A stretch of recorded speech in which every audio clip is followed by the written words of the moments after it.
So obviously we've talked about that's what horizontal asymptotes do. They guide end behavior. So if you ever have a horizontal asymptote, let's say like that, that can guide end behavior. And we'll look at kind of funny stuff that maybe does that. But if that horizontal asymptote is at, let's say, 3, the limit as we approach positive infinity is 3, and the limit as we approach negative infinity is 3. But not always. There's not always a horizontal asymptote. Like there are certain cases where a horizontal asymptote does not exist. Like just take a typical polynomial function. Okay? As we approach infinity, as our x-coordinate approaches infinity, what's happening to our y-coordinate? It's approaching infinity. So that's not a horizontal asymptote type question. And as we approach negative infinity with our x-coordinate, what's happening to our y? It's approaching negative infinity. Okay? When you're approaching infinity, there's obviously no from the left or from the right, correct? Because if you're approaching positive infinity, you have to be coming from the left. And when you're approaching negative infinity, you have to be coming from the right. So you won't see from the left and from the right when we're approaching infinity. So with horizontal asymptotes, just to review the rules, it's based on the degree of the numerator as it compares with the degree of the denominator. So if it's a small over big, then there's just a horizontal asymptote at y equals 0. If it's the same over the same, then it's your leading coefficient ratio that will give you the horizontal asymptote. And then if it's a larger degree, like an x to the 4th power over an x to the 2nd power type polynomial, then there is no horizontal asymptote, and the asymptote is diagonal or some sort of other function, could be a quadratic asymptote. But in those cases, typically, you don't need to know the diagonal asymptote or the slant asymptote. You just will figure out whether it's going towards positive infinity or negative infinity. So, let's jump into one. Here is a rational function. You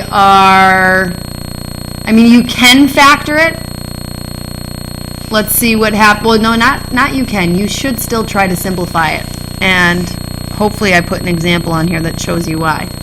So this one would be x plus 4 and x minus 2. Bless you. Bless you. And there's a hole at 2.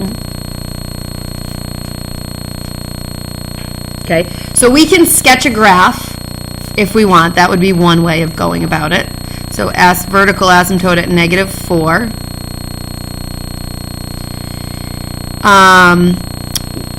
What's our scenario? Are we small over big, same over same, or big over small? Small over big. The numerator has a degree of 1. The denominator has a degree of 2. So small over big just means a horizontal asymptote at 0. And you're going to get used to rational functions in the sense that if there is a horizontal asymptote, they will be approaching that regardless of whether you're going to negative infinity or positive infinity. But if you wanted to sketch the graph, you could look at where's like 0. So if you plug in 0, what's your output? 1/4. So because that's positive, it kind of gives us the sense that we're nestled into that little corner there. And if you plugged in a negative 5, you would be where?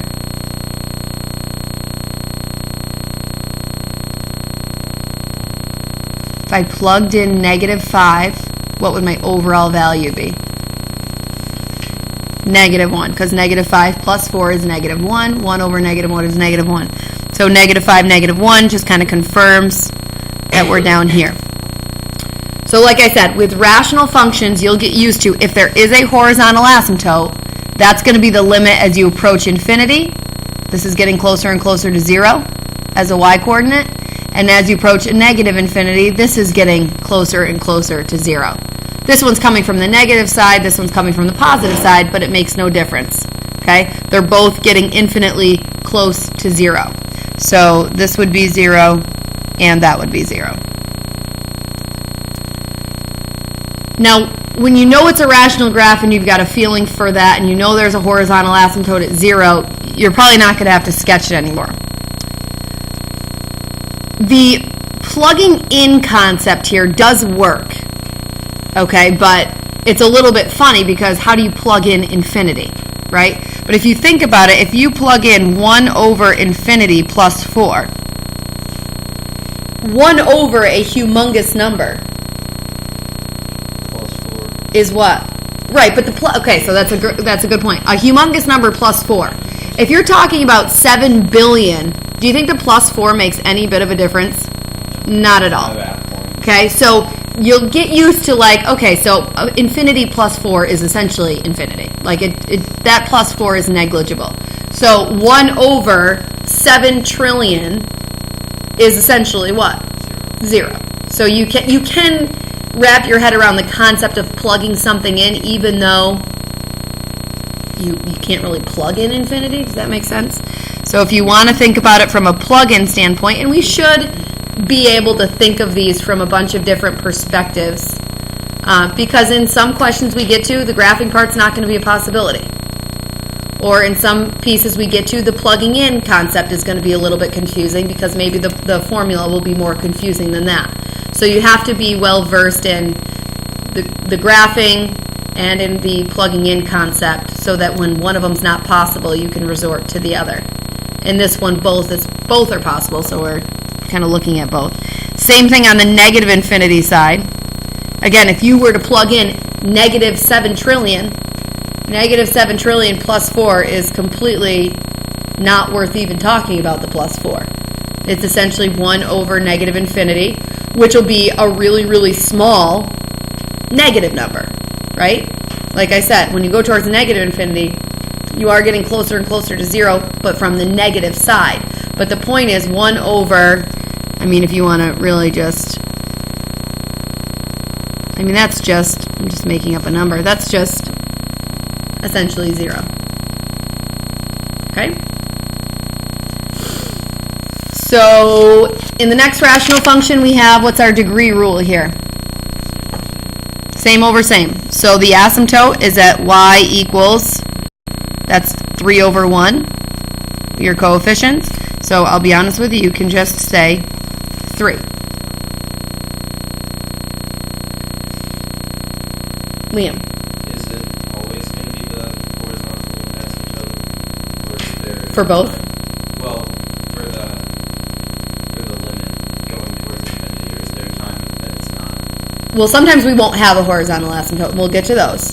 And sometimes we'll have a horizontal asymptote that will guide behavior in one direction, but not the other.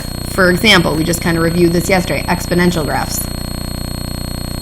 We have a horizontal asymptote. So in the one direction, it does approach 0. In the other direction, it doesn't. But with rationals, and again, this is just going to require you guys getting more and more comfortable and confident and well-versed with your different types of functions and how they operate. With rational functions, the answer would be yes, Liam. If you have a horizontal asymptote, it's going to go in both directions. Okay? It's going to guide your end behavior in both directions, but not the same for all types of functions. So let's think about this one, even though we have our answer. Let's think about this one from a plugging in standpoint. Okay? When you plug in infinity, and just trying to wrap our head around it. When you plug in infinity, 3 times infinity minus 2, can we agree that the minus 2 is negligible? Doesn't really affect it at all. And infinity minus 8, the minus 8 doesn't really affect it at all. So kind of ignoring those two facts, you have 3 times infinity over infinity. And so if the numerator is always 3 times, approximately, right, the denominator, then your limit's going to be 3. So the plugging in concept can work here as well. On the negative infinity side of things, it'll be a similar concept, but just let's see it through. The minus 2 and the minus 8 are negligible. So you have negative 3 times infinity over negative infinity. And your infinities and your negatives cancel, and so that's also 3.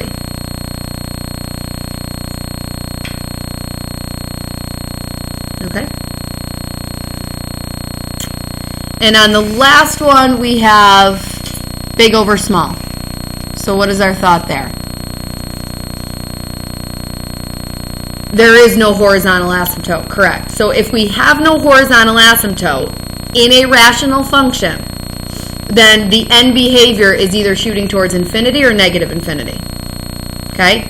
If you don't have a horizontal asymptote in a rational function, I'll just give you an idea here. There's usually a random asymptote where it might do this and kind of like trace along a slant asymptote. You know, the scenarios are plentiful. I can't really give you a list of all of them, but just know that it must then be going towards infinity or negative infinity. Now, essentially all we care about is it going towards positive infinity or is it going towards negative infinity? So think about plugging in here. It's really your only option. If you plug in infinity,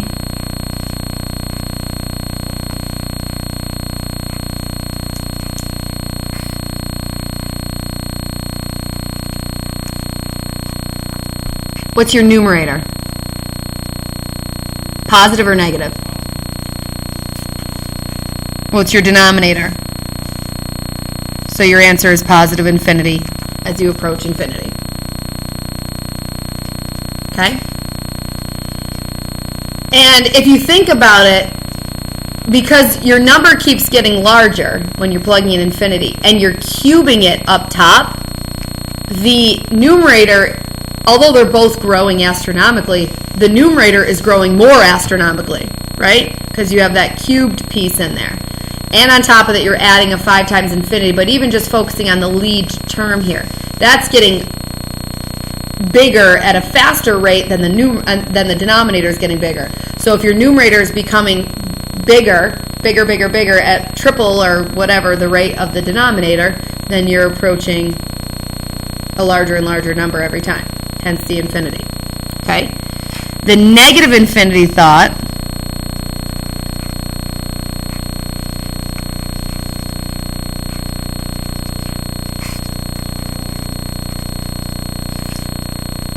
okay.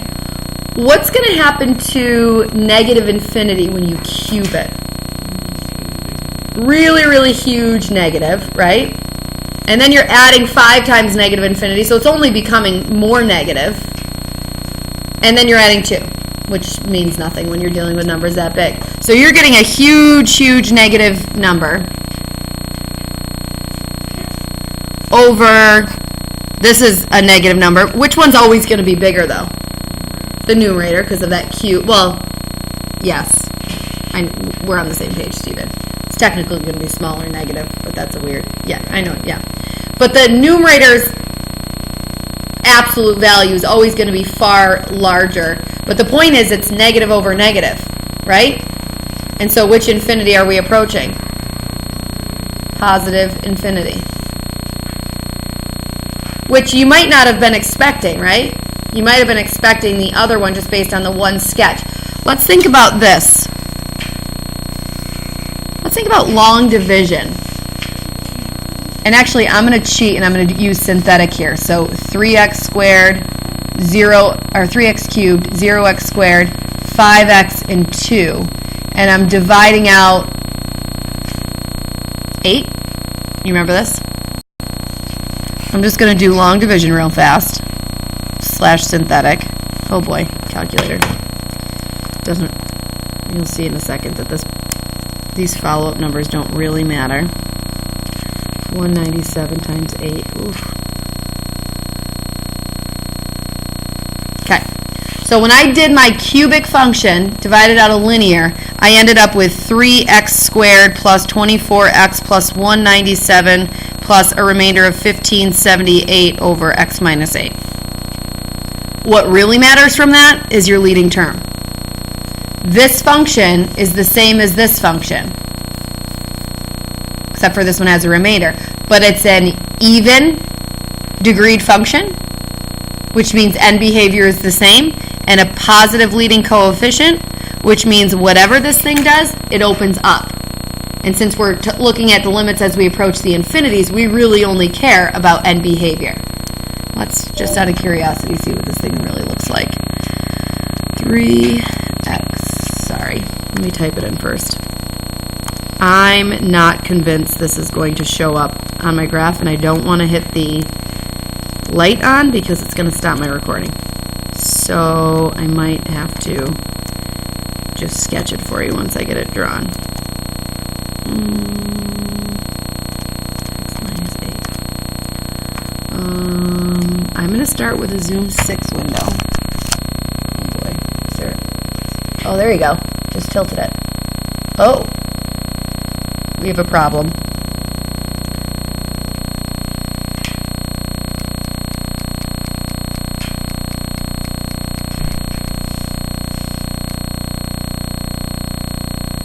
Maybe we don't. What do you think the problem is?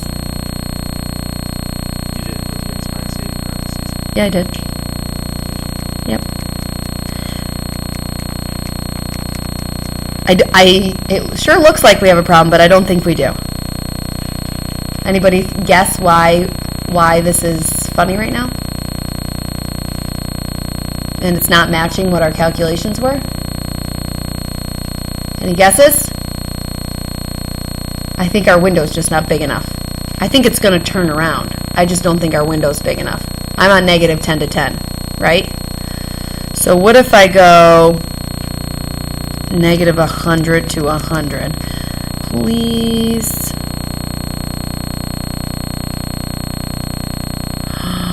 What's happening? It didn't turn around. Let's go to our table. We have to explore. What'd you say? Oh. Wait a minute. It already did turn around. Maybe my window wasn't in enough. Look at some of these values. 12 is with 1,311.5. And that number is only increasing. So maybe my window wasn't small enough and it got bigger so quickly. So this was my negative 10 to 10. I'm going to go negative 20 to 20.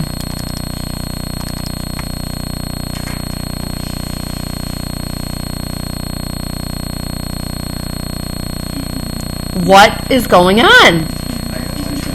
Yeah, can you please? But am I wrong? My graph is saying that 11 goes to 1,000. Maybe I need to change my Y window to the thousands?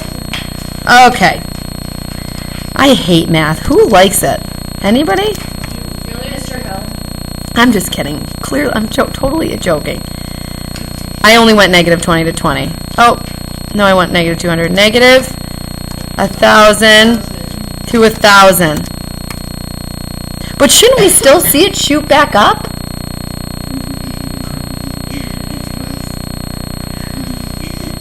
Calculations wrong. Aren't you glad I don't give you a calculator? Because the calculator is very misleading right now, and even I can't figure out why. Are you sure that it's misleading? Yeah. Are you sure we're right? 100%. Yeah, my 3x cubed. Well, look at the table. No, I know the calculator's wrong because 12 is going to... The calculator's not wrong. It's the user error, which we're trying to get to the bottom to, but 12 is going with 1,311.5. So let me make sure my window gets 1,000. I'm going to go to 1,500.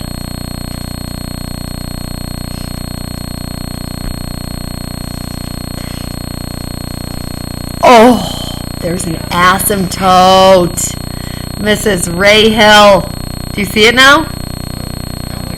There's an asymptote at 8. So it was going towards negative infinity, but then it flipped over the asymptote, and towards infinity, it is going towards infinity in both end directions. Yes. I love it, though. That was such a light bulb moment, and now we're all that much smarter. We know that there's an asymptote at 8. What happened? I put the equation that we got from the division in, and it doesn't match. This one, right, it won't. Oh, okay. I was just using your first. I mean, we might be able to play around with it and explore that more. Did you type in the remainder too? Yeah. I don't know that it will be an exact match, but this leading term will give you your end behavior, which is the most important piece of that. I would have to play around with that more. But okay. Whew! Mystery solved. Are you happy? I feel enlightened. I feel much more settled because that would not have sat well with me throughout the day. Okay. So any questions on that? Because I think that's all I put for rationals before we jump into these other types of functions. Okay? A log function. Okay? Visually, our parent graph is here. I'll do it lightly. How has this one been moved? 3 units to the right, so our asymptote has moved here. And a horizontal reflection. No, vertical. That negative's out in front. Yep, it's a vertical. So when I flip this over, thank you, I'm going to get this. Right? So what is my limit as I approach infinity? Think about how these graphs go. Think about the parent graph. Doesn't it increase continuously forever? There's no horizontal asymptote. I know it flattens, but there's no horizontal asymptote. So that parent graph is increasing infinitely. So this, once you reflect it, is decreasing infinitely. Are you with me? So as we approach infinity on our graph, the y value is approaching what? If it goes down forever? Negative infinity. As we approach negative infinity, this is a topic of convo. What do you think? Does not exist because we really can't approach negative infinity. We can approach 3, but that's a vertical asymptote. As you approach 3 from the right, you're going towards infinity. That's different. When we're approaching negative infinity, the graph's not existing, so the limit cannot be existing. Yes? Okay. In the next function, we've got, it's not a true category of functions because we've got a radical-ish going on and a rational-ish going on. So when you raise something, and this is where we're really going to focus on that lead term, when you are raising or taking the cubed root of something, you're technically raising it to the 1/3 power, right? We know that, right? And this is all over 5x plus 1. If we're trying to evaluate the power situation here, what would you say, Stephen?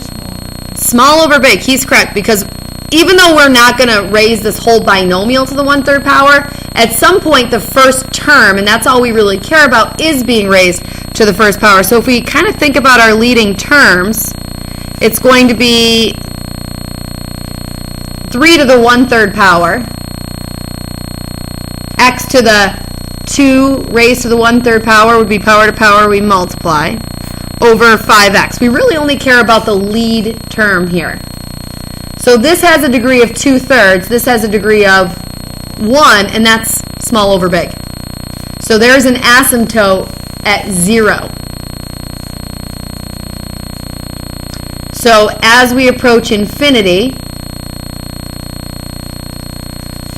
we're approaching the horizontal asymptote. And as we approach negative infinity, we're approaching the horizontal asymptote.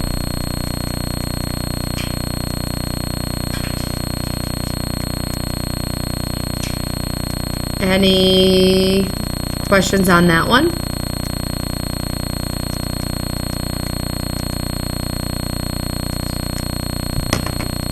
Okay, jump to the next one. What kind of function is this? Just for the record. This is that last function. Okay? We had a vertical asymptote at negative 1/5. So it kind of looks like 0, but it's a little bit to the left. And we go towards the asymptote there, and we go towards the asymptote there. Okay? I would never have you sketch that, though, because it's such a weird graph, but that wouldn't be the method we would use. Okay? But this is what did you say, Stephen? Exponential. It just has a base of e. So an exponential parent graph goes like this. We do have a horizontal asymptote. What about transformations here? What's happening? Before that. Before that.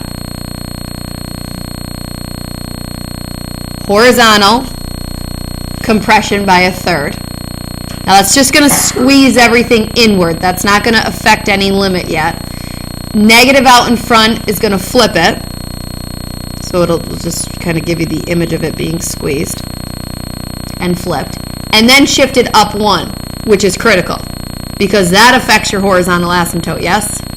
So if you shift it up 1, and I'll get rid of this lightly, now you're dealing with this situation. And so what is our limit as we approach infinity?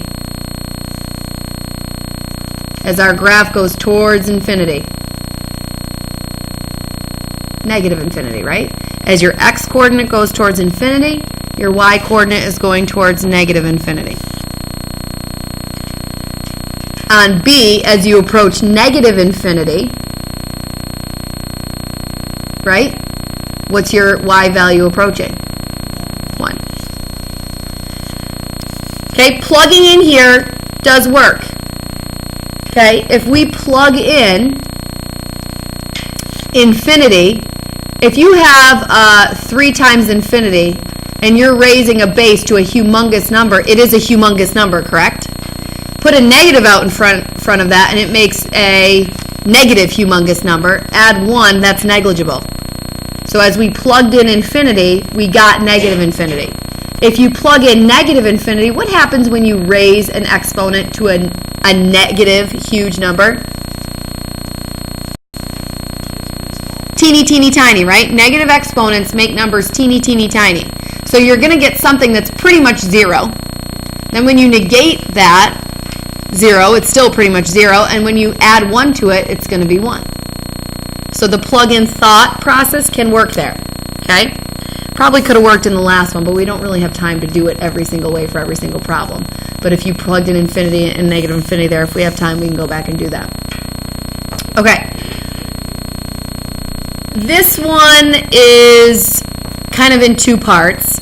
There's not really a parent graph because we've got this combo between rational and polynomial and log and, it's not really a function we're going to be able to graph. So when you have a fraction plus a number, we can still evaluate big over small if we write this as a single fraction by getting a common denominator. So if I put this over 1 and then multiply by x cubed and x cubed, my numerator is 3x cubed plus the natural log of x, and my denominator is x cubed.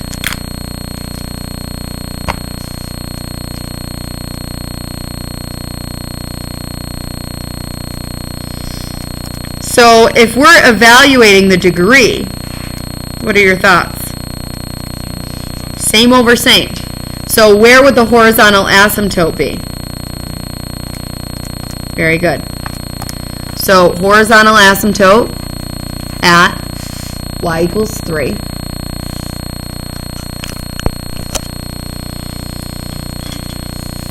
But again, this isn't a straightforward rational expression. We've got a log wrapped up in there. So think about domains of logs. What can't x be? Negative number. Or 0. And we also can't be 0 anyway because that's an asymptote, correct?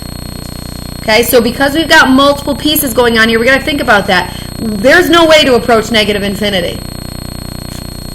Because you can't plug in negative numbers. You'd have a huge problem right there.